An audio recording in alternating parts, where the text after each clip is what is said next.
Bismillahirrahmanirrahim. Assalamualaikum warahmatullahi wabarakatuh.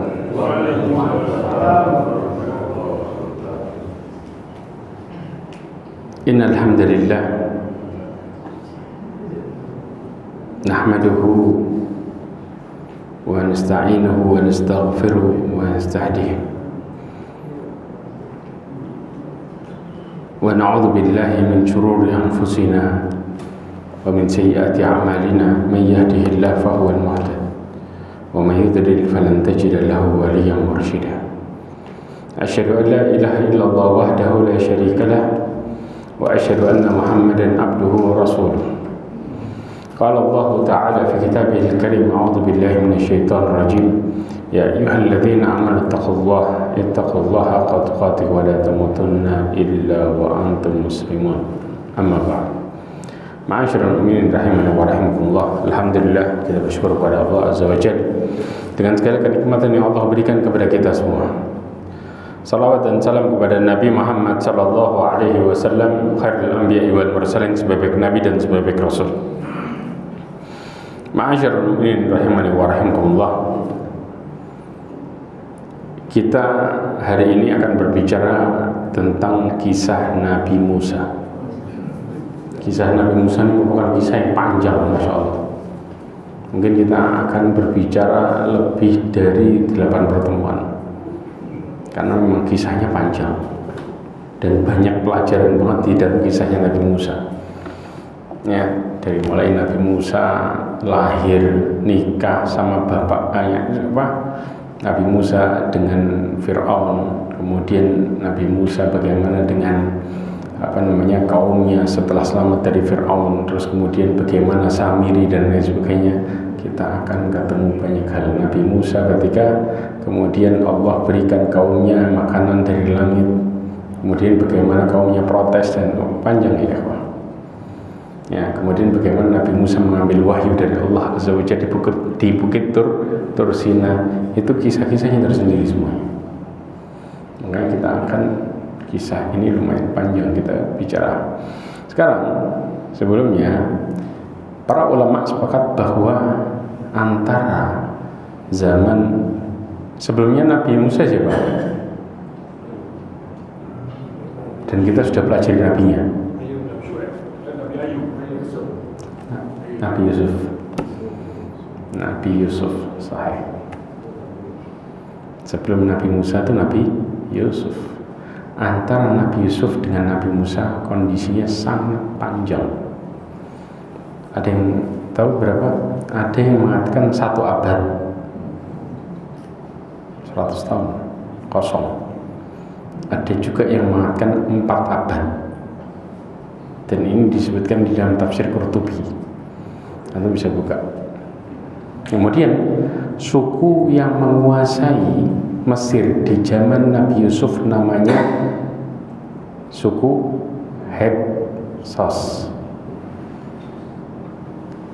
Tulisannya Hexos. Bacanya apa? Hyksos ya. Ya, mau bilang Hyksos bingung. Tapi Hyksos ya, benar sih. X-nya ya, Hyksos yang menguasai itu di zamannya Nabi Yusuf. Kemudian akhirnya ditaklukkan oleh suku Kipti. Nah, suku Kipti inilah yang keluar darinya Fir'aun. Orang bilang Ramses 1, 2, 3, 4, paham ya? Itu adalah suku Kipti yang pemimpinnya namanya Fir'aun, jamaknya Farainah. Ya, nah gejolak dan kekacauan ya yang menggerogoti daulat Hyksos, akhirnya pemimpin Kipti inilah yang digelari dengan Fir'aun yang menaklukkan Hyksos tadi. Karena sepeninggalan Nabi Yusuf ya, tergulingannya kedaulatan Hyksos tadi, Bani Israel pun mulai terintimidasi. Karena Bani Israel ini ya terhormat di zaman suku Hyksos, tapi terintimidasi, diperbudak oleh suku Kipti. Yang membuat Bani Israel jatuh apa? Karena bangkang sama Allah. Akhirnya mereka mulia jadi hina lagi. Subhanallah, ya ini sudah Bani Israel itu alias Yahudi sekarang itu sifatnya kayak gitu. Dimuliain jatuhin diri, muliain jatuhin diri. Kita ketemu sama Bani Israel, atau kita bilang tepatnya kalau Bani Israel kebaikan, karena itu nama baiknya mereka ketika taat. Ketemu sama Yahudi di zaman Nabi Musa, ini ajaib. Dikasih enak minta ada enak. Nanti panjang ceritanya, nanti akan kaget-kaget ketika berbicara masalah sifat bagaimana Bani Israel ruwetnya. Akhirnya ketika Nabi Musa muncul, maka kisah ini ada pada surat Al-Qasas. Coba dibuka dulu surat Al-Qasas ayat 1. Ya, baca. Lanjutin ayatnya terus. Tasimin. Terus. Ini ayat-ayat kitab Al-Quran yang jelas dari Allah. Terus. Kami membacakan kepadamu sebagian dari kisah Musa dan Fir'aun dengan sebenarnya untuk orang-orang yang beriman. Berhenti. Allah mengatakan Tasimin. Tasimim. Tilka ayatul kitabil mubin. Natlu alaika min naba'i Musa wa Fir'auna bil haqqi liqaumin yu'minun. Ya, kami membacakan kepada Muhammad sebagian dari kisahnya Nabi Musa dengan Fir'aun dengan benar-benar untuk belajar bagi orang-orang yang beriman, untuk orang-orang yang beriman.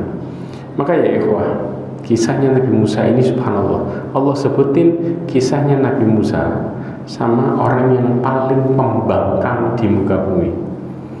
Pengen kurang apa sesatnya orang ngaku Tuhan gitu. Ya, ngaku Nabi aja sudah sesat, ini ngaku Tuhan lagi. Tuhan yang paling tinggi lagi. Kebayang? Ya, tapi juga Nabi Musa ketemu sama orang yang taat luar biasa di zamannya. Siapa? Nabi Khidir. Itu juga ada kisahnya juga dan bagaimana pelajarannya. Allah Subhanahu wa taala menegaskan hanya orang-orang yang beriman yang mau mentadabburi, mengambil faedah dari kisah Nabi Musa. Kemudian setelah itu Allah berfirman dalam surat Al-Qasas ayat 4. Antum loncat ke ayat 4. Sungguh Fir'aun telah berbuat semenang-menang di bumi dan menjadikan penduduknya berpecah belah. Dia menindas golongan dari mereka, Bani Israel. Dia menyembelih anak laki-laki mereka dan membiarkan hidup anak perempuan mereka. Sungguh dia Fir'aun termasuk orang yang berbuat kerusakan. Ya, Allah mengatakan inna fir'auna ala fil ardi wa ja'ala ahlaha syi'an yastad'ifu ta'ifatan minhum yudhabbihu abna'ahum wa yastahyi nisa'ahum innahu kana minal mufsidin. Allah katakan sesungguhnya Fir'aun itu ala ini artinya berbuat seenaknya, sewenang-wenang, otoriter. Paham ya? Di muka bumi. Wa ja'ala ahlaha syi'a. Ya, dan menjadikan penduduknya ya syi'a. Apa yang terjadi? Terpecah belah. Wa yastad'ifu ta'ifah minhu. Ya, Allah mengatakan dan mereka yastad'if itu melemahkan, kalau bahasa gampangnya nindas. Ya, segolongan dari mereka. Siapa yang ditindas? Bani Israel saya. Ya, yudabbihu abna'ahum, nyembelih anak laki-lakinya, wa yastahyi nisa'ahum, ya, dan mereka biarin hidup anak-anak perempuan dalam kondisi apa? Terhina ya ikhwah, diperbudak, ya, mempermalukan istilahnya. Kemudian innahu kana minal mufsidin, sesungguhnya dia termasuk orang-orang yang merusak di atas muka bumi, berbuat kerusakan. Kenapa? Karena di saat itu di Mesir dihuni dua suku, satu pendatang, satu pribumi. Yang pribumi apa? Kipti. Pendatangnya siapa? Bani Israel. Ya.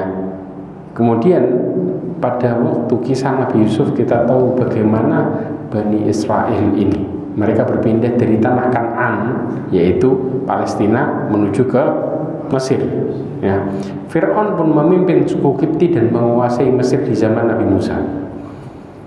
Yang membuat sangat kafir dan angkuh Fir'aun adalah mengatakan kepada seluruh rakyatnya, Ana Rabbukumul A'la, aku adalah Tuhanmu yang tertinggi. Ini pembangkangan yang paling besar luar biasa dalam sejarah, mengistilahkan saya Tuhanmu yang paling tinggi. Nah, dalam hal seperti ini ya, Fir'aun dan para tentaranya karena ngerasa Tuhan, maka mereka memperbudak dan menindas Bani Israel dengan berbagai siksaan dan hinaan.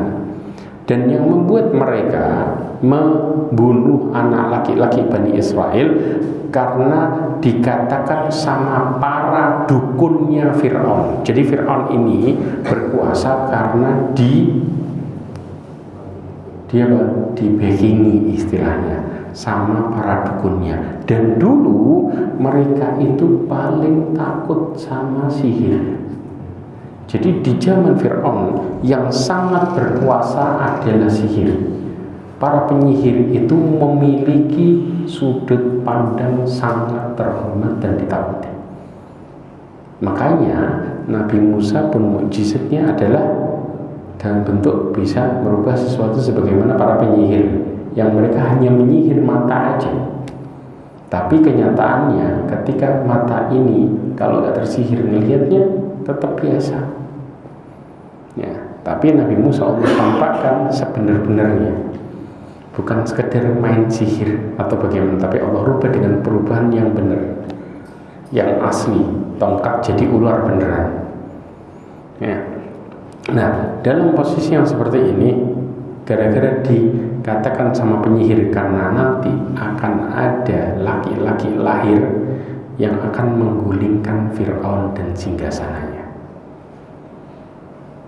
Dari sini ya ikhwah, maka dikisahkan pemburuan anak laki-laki itu sangat gencar. Dalam tafsir Ibnu Katsir nanti Anda bisa temuin ya, mereka bahkan sampai ketika wanita Bani Israel sedang melahirkan ditunggu sama mereka di tempat melahirkannya itu langsung. Ya, begitu jenis kelaminnya laki-laki langsung dibunuh di tempat.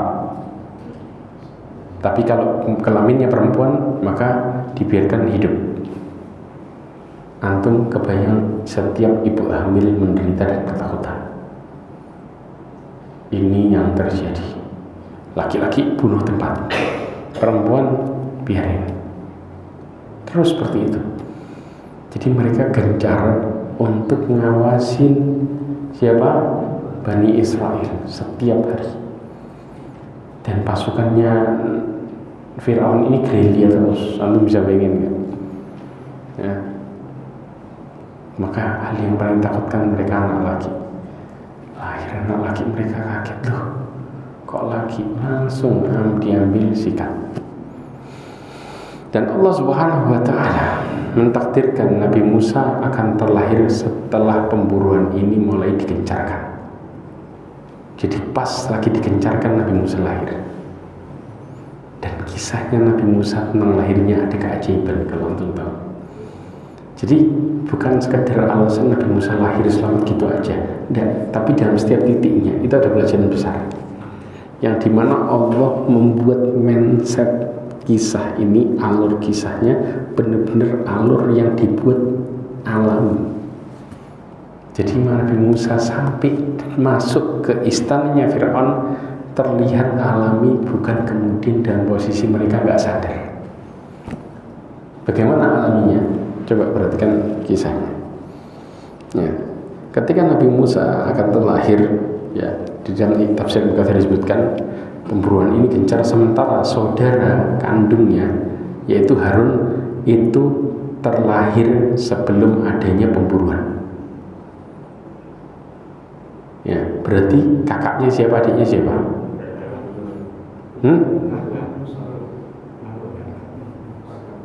Kakaknya siapa? Siapa kakaknya Nabi Musa? Harun, sah. Yang tua berarti Harun, yang muda berarti Nabi Musa, sah. Ya. Tetapi Allah Subhanahu wa taala ya tidak menginginkan mengadab Fir'aun dengan seketika itu. Kenapa? Gampang nggak buat Allah membunuh Fir'aun? Sangat-sangat mudah sekali. Allah membiarkan Fir'aun dalam waktu yang cukup lama agar Nabi Musa menggulingkan tahtanya. Jelas sampai sini? Ya. Kemudian Allah menginginkan untuk mengadab Fir'aun dengan caranya Allah, dengan membiarkannya hidup dengan tenang dulu sampai tiba masanya akan dihancurkan. Ini semua metode istidraj dari dulu sampai detik ini. Jadi selalu orang dolim judulnya ngerasa menang di mana? Di awal, tapi dihabisi di akhir. Jadi jangan bingung sama yang namanya siapa? Yahudi. Allah kasih kelihatannya menang di awal tapi dihancurkan di akhir. Dari zaman ke zaman sistem istidraj seperti itu. Gak ada istilah mereka dari awal kemudian kita bicara casing ya. Karena kalau bicara hati menderita jelas. Kalau bicara casingnya Allah buat mereka seakan-akan enak. Casingnya di awal, nanti di akhirnya dihabisin total dengan adab yang mengerikan, dan itu selalu terjadi dengan cara yang sama. Makanya orang dolim selalu apa? Enak dan gak ada hambatan, mulus di awal, selalu seperti itu, betul nggak? Antum lihat orang-orang yang dolim. Orang-orang dolim rata-rata matinya cepat atau lama? Persis. Nah, kadang-kadang orang baik kok cepat. Beda ya, orang baik itu Allah cabut terkadang cepat supaya apa? Supaya nggak berubah jadi dolim. Tapi orang dolim dilamain sama Allah karena Allah nanti nggak akan pernah ngasih kesempatan mereka lagi untuk apa? Mengatakan saya nggak tahu. Itu bedanya. Makanya orang dolim itu kok nggak mati-mati ya. Sering kita ngomong kayak gitu. Karena realita nanti sudah nggak ada ujian lagi. Kata Allah, bukankah kamu setelah memberikan kesempatan kau hidup? Ya, untuk apa? Berpikir. Jadi sudah nggak ada ujian bagi mereka lagi mengatakan saya nggak ngerti, saya gini, saya awam, nggak ada ya. Jadi Allah tuh dengan segala keadilannya mereka diadab, tapi konsekuensinya dunianya dikasih selebar-lebarnya. Kemudian ya, jika tiba masanya akan dihancurkan, makanya para ulama perhatikan baik-baik. Siapa yang kejam di antaranya kayak model Fir'aun gini? Siapa yang kejam? Pernah dengar Bashar al-Assad? Siapa yang kenal Bashar al-Assad? Siapa dia? Presidennya Suriah. Ya, para ulama menyebutkan bahwa Bashar al-Assad dengan kekejamannya sekian lama kelak Allah akan hancurkan dengan izin Allah. Akan tetapi tidak seketika itu. Akan tapi apa? Allah buat dia tersiksa dengan runtuhnya kepemimpinannya sedikit demi sedikit, kayak pelajarannya Fir'aun. Persis. Sampai bisa nyimpulin para ulama dengan perkara ini. Makanya kisahnya Fir'aun ini adalah kisah bagaimana pemimpin dolim dan akhirnya dari zaman ke zaman Allah kisahkan sama persis kayak Fir'aun. Nanti pemimpin Yahudi gimana? Sama persis kayak Fir'aun. Dibuat sedikit demi sedikit hancur sampai gak tersisa. Jelas? Kita mulai juga dengan kisahnya. Lanjut ke Al-Qasas 5-6. Dan kami hendak memberi karunia kepada orang-orang yang tertindas di bumi Mesir itu, dan hendak menjadikan mereka pemimpin dan menjadikan mereka orang-orang yang mewarisi bumi. Dan kami teguhkan kedudukan mereka di bumi, dan kami perlihatkan kepada Fir'aun dan Haman bersama para tentaranya apa yang sedang mereka takutkan dari mereka. Nah, ini cara Allah Subhanahu wa taala menghancurkan mereka.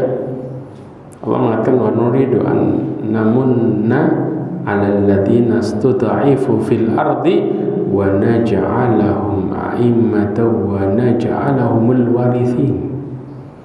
Allah kemudian mengatakan wa numakkina lahum fil ardi wa nuriya fir'auna wa hamana wa junudahuma minhum ma kanu yahdharun.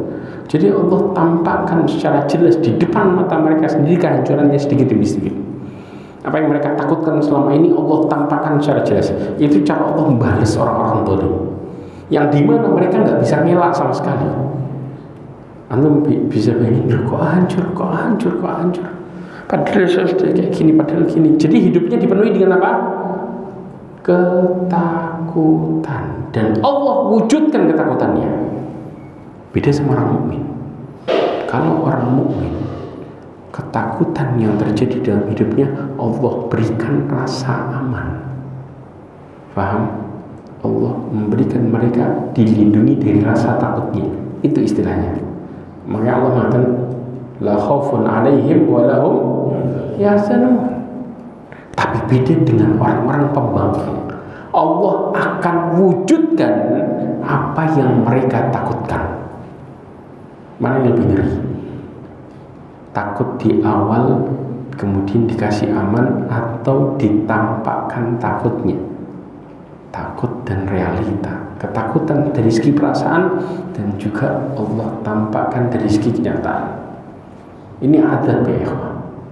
Antum, karena gini, cobaan terbesar Allah katakan di dalam Al-Quran walanabluwannakum bisyai'im minal khauf.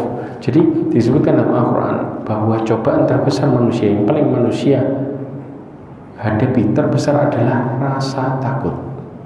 Dan inilah ujung tombak yang Allah berikan kepada mereka, adabnya. Jadi adab, jadi hal yang paling seorang gak senang itu takut. Antum kalau sudah takut, bisa nggak antum kerja? Bisa nggak antum ngobrol sama orang? Bisa nggak antum makan? Semuanya berhenti. Bisa ibadah nggak? Nggak bisa. Semuanya berhenti dari satu masalah, takut. Berarti secara garis besar, selama ini Fir'aun itu nyantai, enak, atau hidupnya kayak orang diadab. Tapi nggak kelihatan, karena orang lihat dari mana? Dari luar. Memangnya rasa takut tuh bisa kelihatan dari luar. Dan yang merasakan personal. Ya, Allah kehendaki memperlihatkan kepada Fir'aun ketakutan dan kekhawatirannya selama ini runtuhnya singgasana dan kekuasaannya atas negeri Mesir. Ya, makanya salah seorang Bani Israel, ya, putranya Bani Israel siapa? Nabi Musa. Ya, Allah Subhanahu wa taala utus untuk mulai menghancurkan Fir'aun dan bala tentaranya. Terusin ayat Qasas 7-8. Dan kami ilhamkan kepada ibunya Musa, susuilah dia Musa, dan apabila engkau khawatir terhadapnya, maka hanyutkanlah dia ke sungai Nil. Dan janganlah engkau takut, dan janganlah pula bersedih hati. Sesungguhnya kami akan mengembalikannya kepadamu dan menjadikannya salah seorang rasul. Maka dia dipungut oleh keluarga Fir'aun, agar dia menjadi musuh dan kesedihan bagi mereka. Sungguh Fir'aun dan Haman bersama bala tentaranya adalah orang-orang yang bersalah. Masya Allah. Ya ikhwah, ketika Allah Subhanahu wa ta'ala ilhamkan kepada ibunya Nabi Musa untuk menyusui di awal, sebagaimana dikatakan wa auhayna ila ummi Musa an ardihi fa idza khifti alaihi fa alqihi fil yam. Yam ini apa? Sungai. Wala takhafi wala tahzani. Allah katakan jangan takut, jangan sedih. Inna raduhu ilaika wa ja'iluhu minal mursalin. Kami akan mengembalikan Nabi Musa ini ke dirimu, dan kami jadikan Nabi Musa ini sebagai utusan. Cara ngembaliinnya bagaimana? Di dalam tafsir disebutkan keranjang yang berisi Nabi Musa waktu itu dihanyutkan di Sungai Nil. Subhanallah, lolos dari pencarian ketat para petugas kerajaan. Pertanyaannya, tempat yang paling aman bagi sesuatu yang membahayakan di mana? Di mana? Di tempat musuhnya sendiri, di sarangnya. Itu tempat paling aman. Saya kasih contoh untuk satu kota ini, ya, mencekam, premannya banyak. Antum kalau mau tinggal di tempat paling aman untuk nggak diganggu preman di mana? Di rumah sekitarnya preman. Kenapa? Karena preman nggak mungkin merusak tempatnya sendiri. Mereka akan berbuat ulah di luar. Jadi istilahnya pemikiran ini sudah terjadi dari dulu. Penjahat itu nggak mau merusak rumahnya. Yang mau dirusak siapa? Rumahnya orang. Ya, saya merasakan itu juga. Saya tinggal di daerah. Dulu sempat daerah Semarang saya tinggal.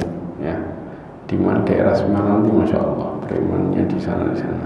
Begitu kita tinggal di sarangnya preman, masya Allah, tenangnya luar biasa. Bahkan ada satu preman yang merusak tetangganya, semua preman turun buat ngejar dia.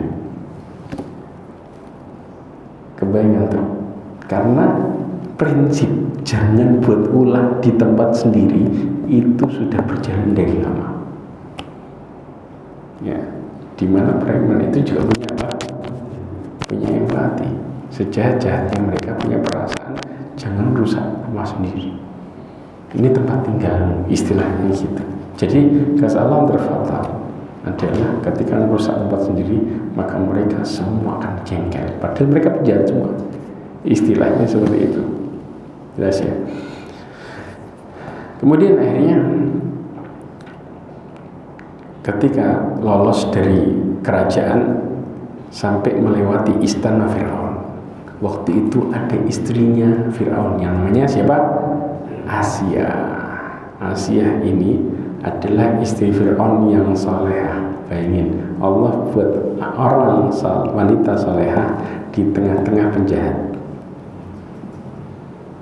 Ya, makanya Allah memberikan permisalan antara wanita yang buruk dengan wanita yang salehah. Wanita yang buruk siapa? Istrinya Nabi Nuh dan istrinya Nabi Lut. Betul nggak? Suaminya Nabi, istrinya penjahat besar. Dan wanita yang salehah adalah istrinya Fir'aun. Suaminya penjahat besar, istrinya salehah. Ini menunjukkan kenapa Allah kasih pelajaran ini. Ini menunjukkan bahwa hidayah murni di tangan Allah, bukan di tangan manusia. Hatta Nabi, tapi kalau Allah nggak mau kasih hidayah, nggak bakal berubah. Hatta penjahat, kalau Allah mau kasih hidayah, nggak akan pernah mau ngikutin penjahatnya. Ini meyakinkan kita pelajarannya di situ sebenarnya, supaya kita ini nggak bergantung sama manusia. Oh, anak ini baik, kalau anak ini pasti anak ketemu sama orang ini pasti baik. Enggak, cerita. Ini yang terjadi, ikhwan. Kemudian ketika itu Asia berada di sekitar sungai, melihat keranjang yang digulai oleh Nabi Musa. Subhanallah, Allah tumbuhkan rasa cinta yang kuat kepada bayi itu. Lewat nih, Asia lagi di pinggir sungai Nil. Karena apa? Kerajaan ini, ya, kemudian ada sisi sungai, dibangun di sisi sungai. Jelas ya? Lagi duduk, keranjang lewat, dan subhanallah, takdirnya Asia mandul. Perempuan kalau nggak bisa punya anak, ngelihat bayi lucu, pikirannya apa? Apa pikirannya? Keluar sisi keibuannya lu. Jadi Allah setting dengan kelihatan apa? Natural. lewat pas yang dilewatin Allah buat takdir Nabi Musa lewat di depannya Asia langsung. Kalau kira-kira yang ngambil pembantunya Fir'aun dikasihnya kemana? Diapain sama Fir'aun? Dibunuh. Tapi lewat di depan seorang wanita, istrinya Fir'aun yang salehah. Begitu diambil sama istri Fir'aun, pembantunya Fir'aun nurut enggak? Apa mungkin mau direbut sama dari istri Fir'aun? Ya, makanya ini yang terjadi. Akhirnya diambillah dengan amat rasa cinta, dan ia pun bersegera memerintahkan supaya keranjang itu diambil dari sungai. Dia membawa Nabi Musa pada waktu masih bayi kepada suaminya langsung, sambil apa? Sambil dirayu suaminya, karena senangnya luar biasa. Ya, sampailah Nabi Musa di hadapan Fir'aun. Anak bayi, kelihatan anaknya Bani Israel hanyut lagi. Apa yang buat Fir'aun mau? Setelah memperlihatkan bayi tersebut, Fir'aun langsung mengetahui bahwa ini bayinya Bani Israel. Ya, Fir'aun bertekad untuk mengeksekusi Nabi Musa. Ya, tapi sebagian ahli tafsir berpendapat bahwa Fir'aun nggak tahu bahwa itu bayinya berasal dari Bani Israel. Jadi ada khilaf di antara para ulama tafsir. Tapi yang sahih adalah yang lebih kuat, Fir'aun tahu bahwa itu bayinya Bani Israel. Akhirnya sang istri pun memohon supaya tidak dieksekusi bayinya. Dengan cara apa? Al-Qasas ayat 9 lanjutin lagi. Dan istri Fir'aun berkata, ia adalah penyejuk mata hati bagiku dan bagimu. Janganlah kami membunuhnya. Mudah-mudahan dia bermanfaat kepada kita, atau kita ambil dia menjadi anak, sedang mereka tidak menyadari. Masya Allah.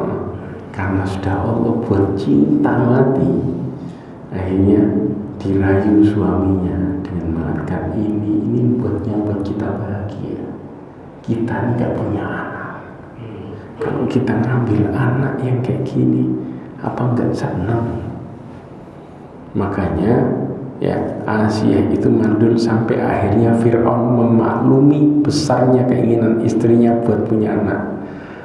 Ya ikhwah, sehebat apapun suami di luar kayak macan atau singa, begitu balik ketemu istrinya jadi apa? Kucing. Betul nggak? Iya, itu realita. Jadi antum jangan salah. Nah, preman mau bengis mau gini ketemu istrinya tetap jadi kucing. Nah, begitu kena rayuan wanita, makanya Allah mengatakan inna kaidahunna ali. Mana yang lebih besar? Godaan setan sama godaan wanita?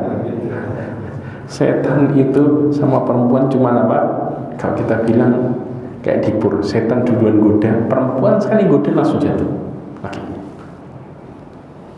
Betul nggak? Setan godanya dengan penuh luar biasa, kanan kiri gini, kena godaan perempuan selesai.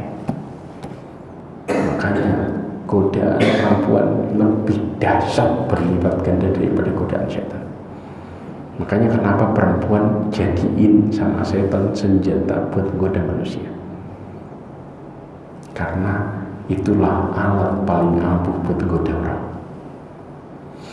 Dari sini akhirnya Fir'aun yang angkuh sombong luluh di hadapan Asia. Rayuannya habis sudah. Yang bengis bunuh, nggak punya perasaan, langsung habis. Ya, akhirnya mengizinkan Nabi Musa untuk hidup di istana sebagai putranya sendiri. Padahal dialah yang akan menjadi penghancur kekuasaannya sendiri. Lihat bagaimana Allah setting. Kebayang nggak antum? Dahsyatnya Allah nyeting dengan settingan yang terlihat alami dan natural. Padahal itu utusan Allah. Buat masuk ke istana gampang luar biasa. Dalam posisi masuk dijadiin anak lagi. Nah, kalau kita bayangin dari awal, kebayang nggak bakal kayak gitu? Kita nggak kebayang gimana caranya Makanya pertolongan Allah ini dahsyat ya ikhwah. Kita bisa tahu bagaimana Allah menolong, ya, menjaga utusannya. Maka kenapa kita masih ragu dengan pertolongan Allah Azza wa Jalla? Dengan kita berdoa kepada Allah, ketika Allah mau bisa menolong, keajaiban yang terjadi dengan natural misalnya. Ya. Subhanallah, ya, singa yang setiap hari dibunuh bahkan untuk merusak singgasananya, tanpa sadar dia sudah asuh singa itu dari kecil. Jelas. Kemudian Allah Subhanahu wa taala firman dalam surat Al-Qasas ayat 10, lanjutin. Dan hati Ibu Musa menjadi kosong. Sungguh hampir saja dia menyatakannya rahasia tentang Musa. Seandainya tidak kami teguhkan hatinya. Ya, kenapa jadi kosong? Wa asbaha fuadu ummi Musa farighan in kadat la tubdi bihi laula arrabatna ala qulubiha litakuna minal mu'minin. Allah katakan, ya, hatinya ibunya Nabi Musa menjadi hampa. Hampa karena apa? Khawatir. Duh, kok di rumahnya Fir'aun? Karena pada waktu itu Nabi Musa ketika dihanyutkan, itu saudaranya Nabi Musa ngikutin sebenarnya. Pas kepegang di rumahnya Fir'aun itu sudah ketakutan luar biasa. Kalau Allah nggak teguhin itu sudah ngaku, itu anak saya, habis sudah langsung cepet. Jelas di sini. Ya, makanya disebutkan bahwa ibunya Nabi Musa tahu bahwa anaknya berada dalam perawatannya Fir'aun. Tetapi kesedihan yang melanda ibunya Nabi Musa itu hampir membuat dia ngaku bahwa itu adalah anaknya. Allah pun membuat hatinya teguh dan meyakinkan akan janji Allah Azza wa Jalla. Semakin tebal hatinya ibunya Nabi Musa, bahwa Nabi Musa pasti akan kembali ke pangkuannya dan menjadikan Nabi Musa sebagai Rasul. Ya, ini disebutkan dalam tafsir Ibnu Katsir. Kemudian ibunya Nabi Musa berpesan kepada saudarinya. Berarti Nabi Musa punya saudara perempuan enggak? Punya. Ya, untuk nguntit itu apa ya? Ngikutin diem-diem. Ya, namanya apa? Nguntit ya. Nyintai, bahasa gampangnya nyintai, bingung saya bahasa itu. Mengintai Nabi Musa, diperhatiin dari jauh gimana. Itu disuruh sama, akhirnya coba Al-Qasas ayat 11, kemudian ayat 12 juga. Dan ibunya Musa berkata kepada saudara perempuan Musa, ikutilah dia. Maka kelihatan olehnya Musa dari jauh, sedang mereka tidak menyadarinya. Terus? Dan kami juga dia Musa menyusu kepada perempuan-perempuan yang mau menyusuinya. Sebelum itu, maka berkatalah dia saudarinya Musa, Musa, maka aku tunjukkan padamu keluarga yang akan memeliharanya untukmu, dan mereka dapat berlaku baik kepadanya. Ya, tahu nggak cara Allah mengembalikan Nabi Musa ke ibunya? Subhanallah, Nabi Musa ini kan masih bayi, butuh disusui. Betul, dulu ya ikhwah tidak ada susu formula, ya, dengan berbagai macam merek, ya. Yang ada apa? ASI asli, ya. Makanya disusukan. Subhanallah, Allah buat Nabi Musa tidak mau menyusu sama sekali siapapun. Nangis terus nangis, dicari, ayo cari siapa ibu susu, datengin lagi. Akhirnya sampai kemudian saudara perempuannya Nabi Musa ngomong ke orang istana dengan mengatakan, hal adullukum ala ahli baiti yakfulunahu lakum wa hum lahu nasihun. Ya, maukah aku tunjukkan kepadamu satu keluarga yang memelihara untuk kalian dan mereka dapat berlaku baik kepadanya. Dari sini akhirnya mereka, oh iya, mau. Kenapa? Karena Allah pun menumbuhkan kecintaan Nabi Musa pada hati Fir'aun. Itu akhirnya membuat Nabi Musa bisa di mana? Di istana. Ya, Fir'aun ini menjadi sayang akhirnya kepada Nabi Musa. Disebutkan di dalam surat Taha ayat 39, Allah mengatakan, wa alqaitu 'alaika mahabbatan minni. Allah katakan, dan aku telah melimpahkan kepadamu kasih sayang yang datang dariku. Jadi akhirnya Fir'aun senang sama Nabi Musa. Makanya kalau sudah Fir'aun senang, kira-kira gimana? Nabi Musa nangis bingung gak? Bingung. Anak buahnya suruh nyebar, suruh nyari solusi. Begitu dapat kata-kata itu, nah akhirnya apa? Akhirnya dicarilah ibu susuan yang tepat. Nah, salah satu pendapat ulama salaf yaitu Al-Imam Tabari mengatakan fahabbabahu ila Asiyah imra'ati Fir'aun hatta tabannathu wa ghadathu wa rabathu ila Fir'aun, ya, wa ila Fir'aun hatta kaffa anhu adiyatah wa syarrah. Ya, disebutkan dalam surat Tabari, Allah menjadikan Nabi Musa dicintai oleh Asiyah, istrinya Fir'aun, sehingga Asiyah pun menganggap Nabi Musa sebagai anaknya, ngasih makan serta mengasuhnya, dan Allah juga menjadikan Fir'aun ya cinta sama Nabi Musa, sehingga Fir'aun menahan kejahatannya dan keburukan dari Nabi Musa.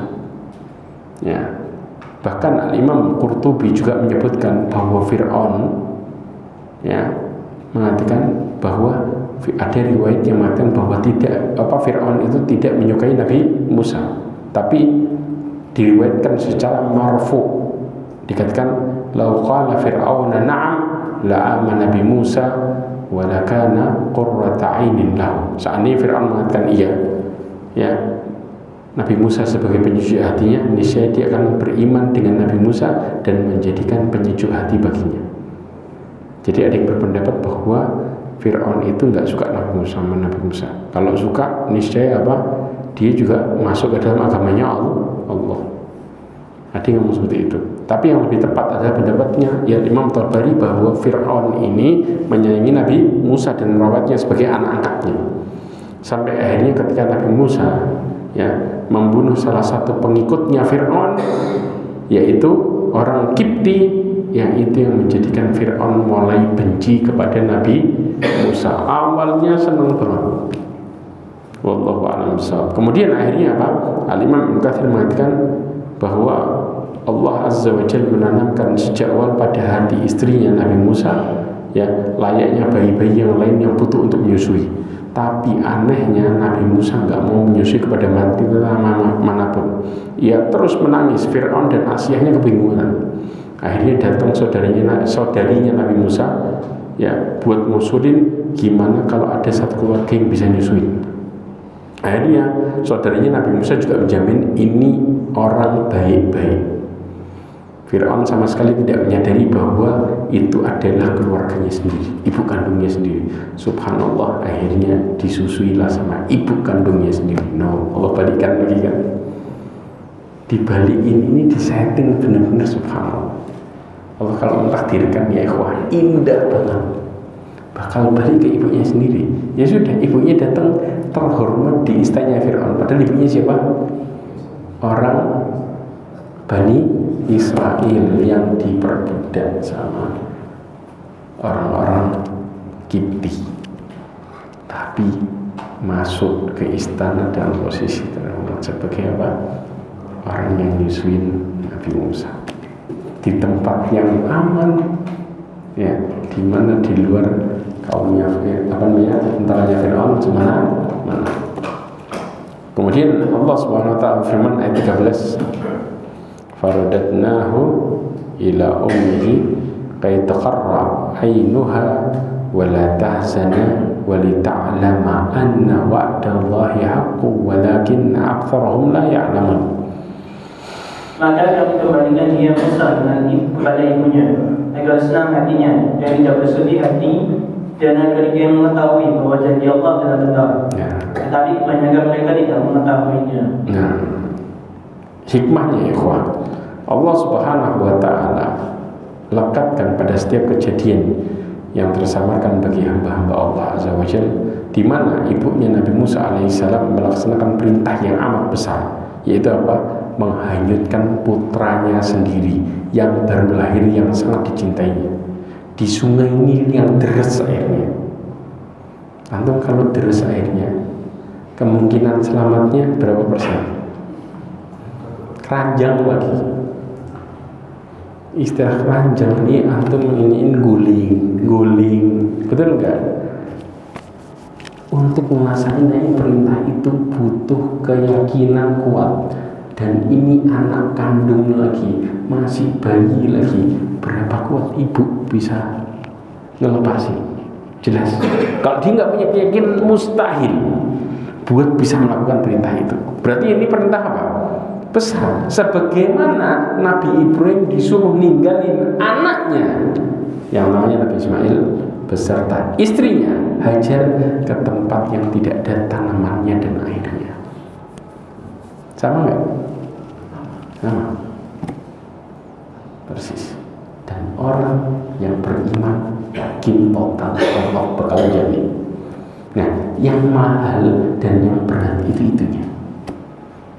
Dan Allah jamin dengan jaminan yang luar biasa aja. Ya ini yang seperti ini. Ujung-ujungnya istilahnya skenario-nya bakal balik ke ibunya dan posisi sehat walafiat lancar, ini semuanya Masya Allah. Ya, makanya dari posisi yang seperti ini ya ikhwah, akhirnya setelah dihanyutkan ibunya yang khawatir tadi, tapi karena ingat janji Allah, percaya janji Allah, akhirnya Allah mempertemukan kembali dengan putranya yang tercinta sebagai pekerja terhormat di istana Fir'aun. Pangkatnya pangkat besar, ya, pembantu nyusuin anak majikan. Istilahnya kalau lagi nyusuin, ya, anak buahnya nggak boleh ngutik dikit pun. Jelas nggak? Betul nggak? Kalau diutik gimana bayinya? Oh, bisa urusan sama kepalanya langsung. Nah, kebayang nggak bagaimana Allah kasih keamanan yang luar biasa dengan kisah yang berjalan begitu saja. Tapi semua itu dengan takdir yang Allah buat dengan begitu rapi dan indah.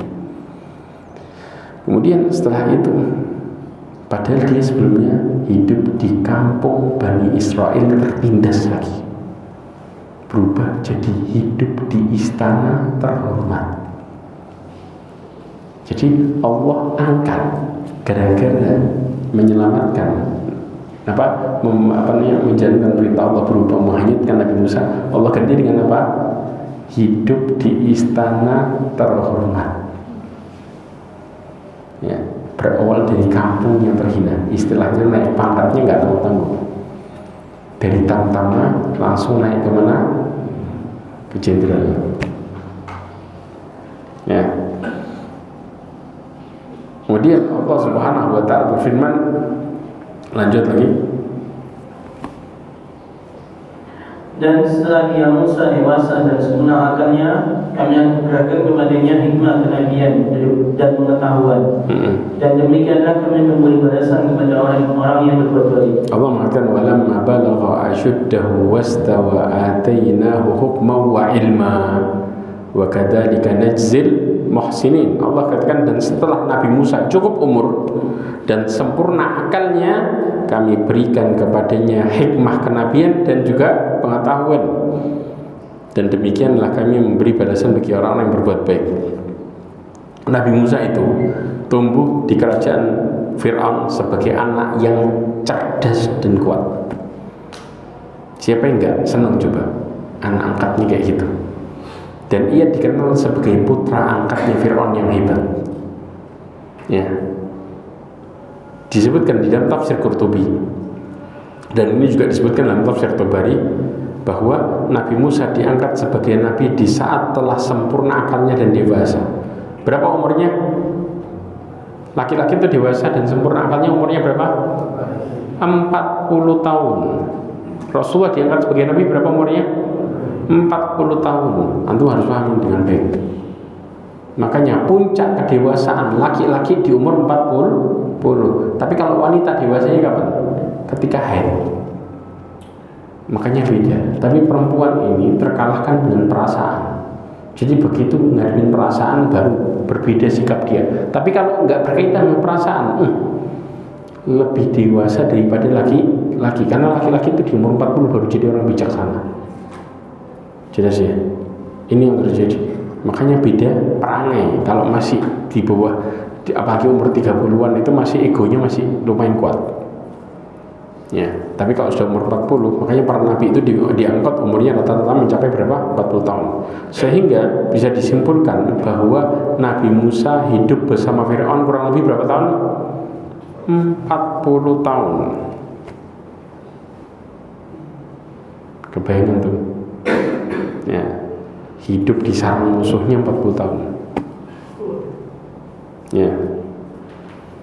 Setelah usia 40 tahun Nabi Musa diangkat menjadi nabi dan diberikan pengetahuan. Terjadilah sebuah kejadian besar yang akhirnya membuat Nabi Musa terusir dari istana Fir'aun dan juga dari Mesir. Apa itu?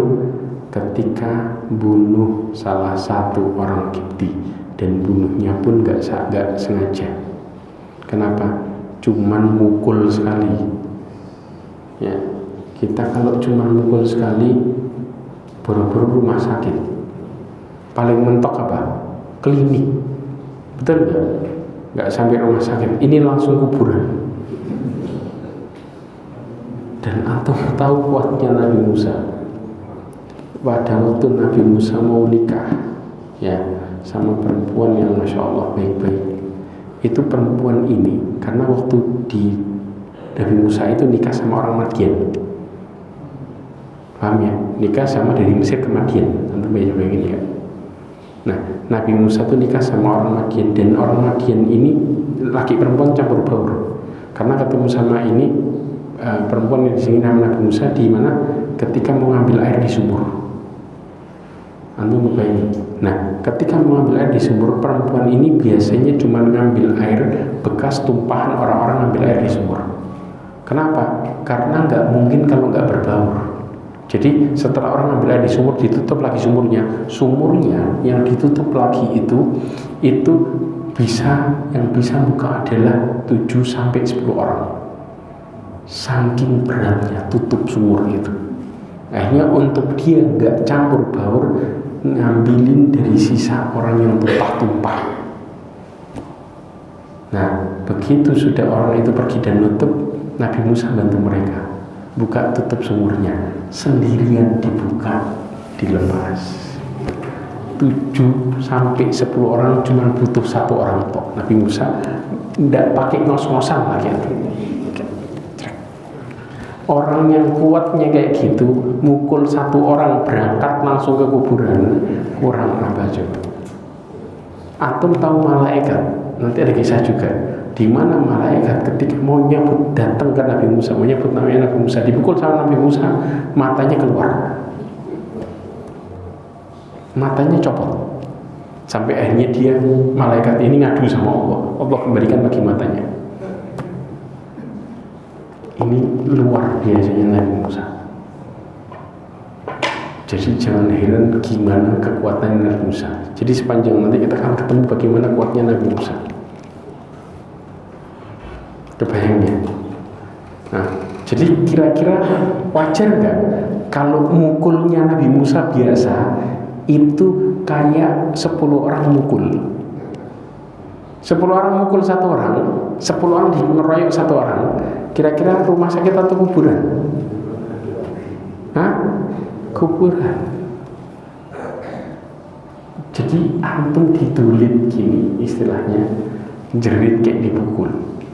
Karena memang kekuatannya dahsyat Nabi Musa itu. Oh, malaikat aja dipukul keluar matanya, apalagi manusia. Jelas? Oke. Insya Allah yang berikutnya, ya lanjut lagi ayatnya. Kita tutup dengan surat Al-Qasas ayat 15.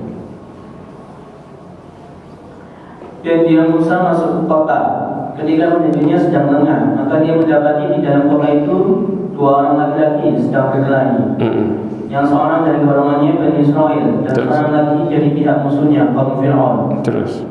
Orang yang dari golongannya meminta pertolongan kepadanya untuk mengalahkan orang yang dari pihak musuhnya.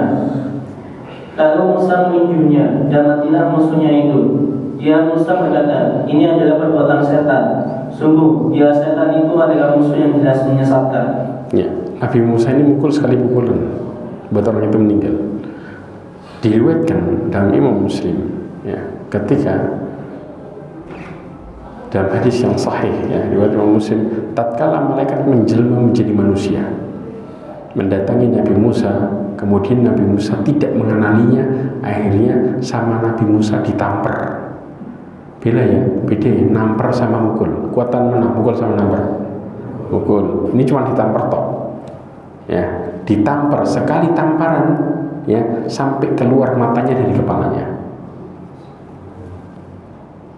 Kebayang enggak?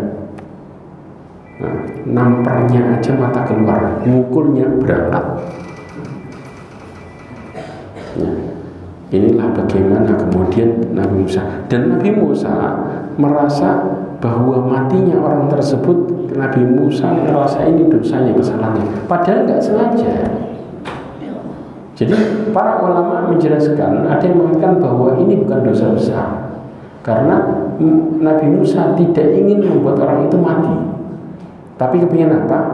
Kepingin memisahkan antara dua orang yang sedang bertikai.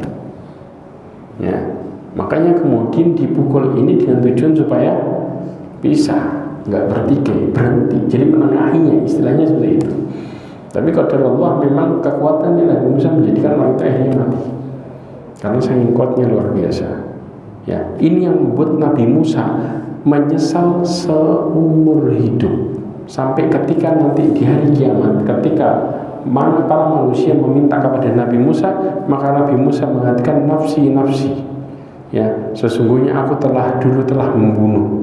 Disebutkan tentang permasalahan ini, ya, sesungguhnya apa? Dalam riwayat Bukhari dan Muslim, sesungguhnya Tuhanku sedang marah hari ini, ya, dan kemarahannya belum pernah aku lihat sebelumnya, dan aku tidak akan, ya, ia tidak akan pernah marah demikian setelahnya. Ya, aku pernah membunuh jiwa yang aku sama sekali tidak diperintahkan untuk membunuhnya. Itu yang diungkap sama Nabi Musa, yaitu sebuah kejadian yang membuat Nabi Musa menyesali dan merasa itu sebagai sebuah dosa yang besar. Padahal para ulama menjelaskan ini bukan sebuah kesalahan, karena tidak disengaja. Sungguh aku hanya memikirkan diriku saat ini. Ya, pergilah ke selainku, pergilah ke Isa ibn Maryam. Ya, ini yang terjadi, ikhwah. Jadi bagaimana pada waktu Nabi Musa mukul itu menjadi pelajaran yang besar. Nanti ada hikmah besar, insya Allah kita lanjutkan pada pertemuan berikutnya. Bagaimana hikmahnya ketika Nabi Musa itu mukul. Ada hikmah dari kejadian yang kelihatannya sepele tapi hikmahnya besar. Kita ambil insya Allah hikmah itu di pertemuan berikutnya. Wallahu a'lam bishawab. Mudah-mudahan apa kita pelajari hari ini menjadikan kita bertakwa kepada Allah Azza wa Jalla, serta mudah-mudahan Allah Subhanahu wa taala menjauhkan kita dari kezaliman di dunia ini dan juga keburukan di akhirat, serta mudah-mudahan Allah Subhanahu wa taala menjauhkan kita dari kesyirikan, ya, dan juga fitnah dunia, dan mudah-mudahan Allah tutup hidup kita semua dengan husnul khatimah. Amin ya rabbal alamin. Subhanakallahumma wa bihamdika asyhadu an la ilaha illa anta astaghfiruka wa atubu ilaik. Wa akhiru da'wana alhamdulillah. Assalamualaikum warahmatullahi wabarakatuh.